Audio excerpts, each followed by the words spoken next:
السلام علیکم۔ آج کی ویڈیو میں ہم آپ کو بتائیں گے کہ وزن میں کمی کے دوران کی جانے والی وہ کون سی غلطیاں ہیں جو وزن کم کرنے کی بجائے وزن کو بڑھا دیتی ہیں۔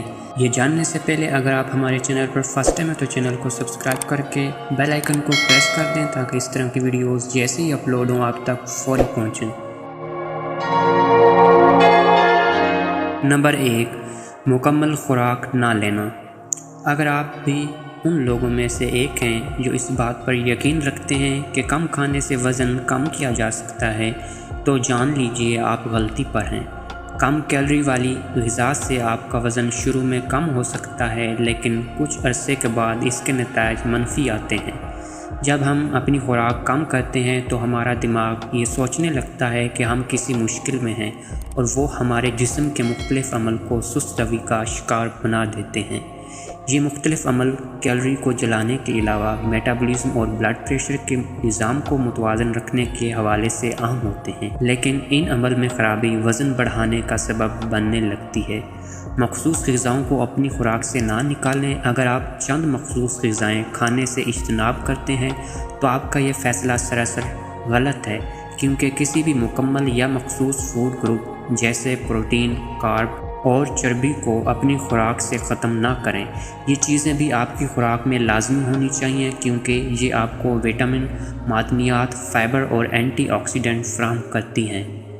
نمبر 2، زیادہ ورزش فائدہ مند نہیں۔ بہت زیادہ ورزش بھی وزن کم کرنے میں کوئی کردار ادا نہیں کرتی۔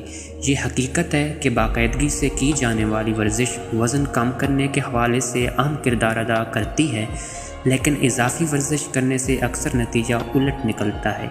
تحقیق میں یہ بات سامنے آئی ہے کہ وزن کم کرنے میں 70% اہم کردار غذا کا جبکہ 30% کردار ورزش کا ہوتا ہے۔ نمبر 3، زیادہ تر بیٹھے رہنا۔ طویل وقت تک بیٹھے رہنا بھی نقصان دہ ہوتا ہے۔ جب آپ بغیر حرکت کی دیر تک بیٹھے رہتے ہیں تو آپ کا جسم لائپیز پیدا کرنا بند کر دیتا ہے۔ یہ ایک چربی روکنے والا انزائم ہے جو آپ کے وزن میں کمی کے مقصد کو حاصل کرنے میں اہم کردار ادا کرتا ہے۔ نمبر 4، آپ کو نیند پوری کرنی چاہیے۔ نیند آپ کے وزن میں کمی کے سفر میں اہم کردار ادا کرتی ہے۔ ہر روز 6 سے 8 گھنٹے تک نہ سونا آپ کے وزن میں کمی کے سفر کو متاثر کر سکتا ہے۔ نیند سے محروم افراد میں میٹابولزم کی کارکردگی سست پڑ جاتی ہے ان لوگوں کے مقابلے میں جو روزانہ 6 سے 8 گھنٹے سوتے ہیں۔ امید کرتے ہیں کہ آپ کو ہماری ویڈیو اچھی لگی ہوگی، تو چینل کو سبسکرائب کر دیں اور ویڈیو کو لائک کر دیں۔ شکریہ، اللہ حافظ۔